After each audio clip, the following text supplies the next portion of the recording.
baseado em Na MPB. psicodelia dos anos 60. Ou na MPB, ou... Não. Ou na música europeia, não. Ou na música sacra da Ucrânia, não. A gente... Como você analisa o rock brasileiro? Teve anos 80 que foi muito forte, anos 90 foi outra parada. Como que a gente... Esse é um erro que quase todo mundo comete. De colocar... Não, de achar que o rock surgiu nos anos 80. Não, eu sei, mas ele estourou nos anos 80, não foi?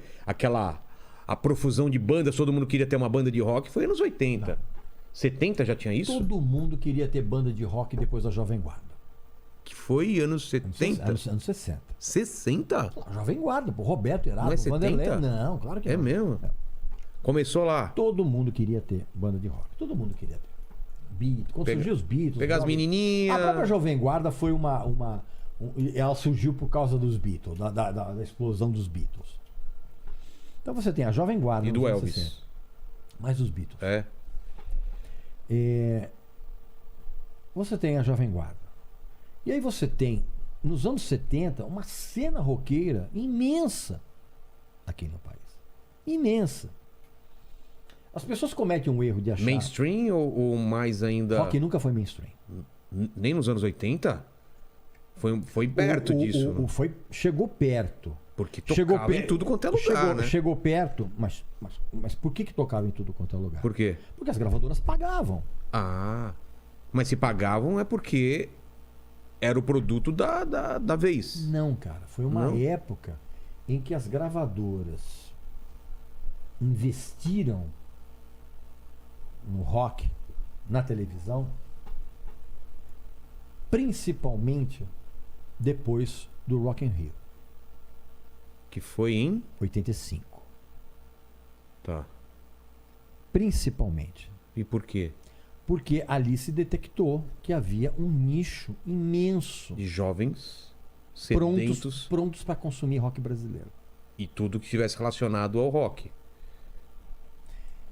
E as gravadoras usaram da grana. Aliás, isso é uma coisa que é muito interessante falar. As gravadoras mantiveram no seu cast grandes nomes da música brasileira: Chico Buarque, Caetano, Gil, Bethânia. E Bethânia, artistas que nunca venderam nada. Vender bem, você está falando? Não, venderam nada. Nem na época de sucesso deles, Não. de festivais e tudo mais? Se você comparar os números de venda de discos, é o equivalente a nada. É mesmo? Por quê? Porque quem mantinha o fluxo de caixa nas gravadoras eram os artistas populares. Os artistas bregas. Chamados bregas naquela época. Era esse pessoal que vendia muito disco e que ajudou imensamente as gravadoras a bancarem artistas que traziam prestígio. Porque se a coisa dependesse de venda de discos, Chico Buarque, Caetano, Gil, todo mundo tá fora de gravadora. Ah, é? É. Então quem manteve esses caras na gravadora, e esses caras davam prestígio para as gravadoras para um público reduzido e de alto poder aquisitivo, e também para os estúdios. Que eram os influenciadores da época. De uma certa forma, sim. Eram os artistas populares. E a mesma coisa aconteceu com o rock brasileiro. O rock foi a mesma coisa.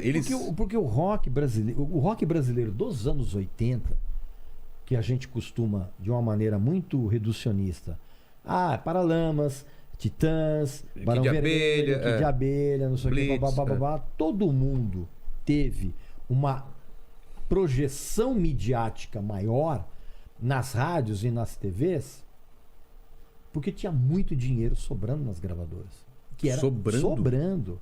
E as gravadoras identificaram que naquela época havia um nicho de mercado popular de jovens que estavam prontos para receber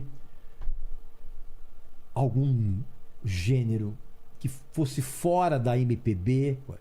Quando aconteceu o Rock in Rio, em 2005, em 1985, você já tinha ali Paralamas, né? Tanto que, inclusive, os Paralamas fizeram um sucesso imenso no Rock in Rio. Eles já estavam no segundo disco, cara, no Passo do Lui. Tá. Né? E já tinham lançado Cinema Mudo, Vital e Sua Moto, não sei o que. Verdade. Né?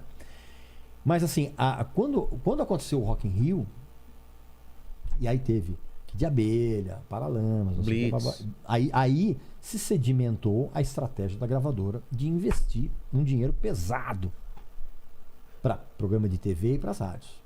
Até filme, né? Fizeram. Filmes horrorosos, Bete Balanço. Areias Escaldantes. Nossa, umas porcarias imensas, assim. Tá próximo ali do Cinderela Baiana. É próximo, você tá entendendo? Mas assim, e as gravadoras continuaram investindo nisso. Tanto que a gente lembra da época do plano cruzado, lembra? Foi nessa época. Eu não lembro quando foi. Não, nunca se vendeu tanto disco no Brasil. Por quê? O estouro do RPM. É plano cruzado ou plano real? Eu não lembro. Não, mais. mas qual deles? O dos anos 80. O que parou com a inflação ou o do Sarney foi o cruzado? Foi o cruzado. E o plano real foi o do Fernando Henrique. Que aí ajeitou o lance da inflação. Então foi o plano cruzado. É tanto plano.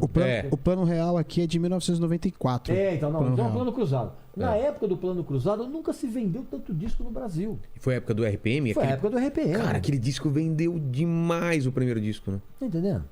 E o ao vivo, então? O ao vivo, que eles não tinham outro disco, lançou ao vivo e vendeu pra cá. Porque não tinha outra coisa. Então, o que acontece? Então, ali, tudo... Ali foi um momento em que o rock pop era a bola da vez. Chegou próximo do mainstream. Não era mainstream, então, você acha? Não. O que era mainstream naquela época? Mainstream naquela época, você tinha, por exemplo, o Axé Music. É da mesma época o Axé? Não é?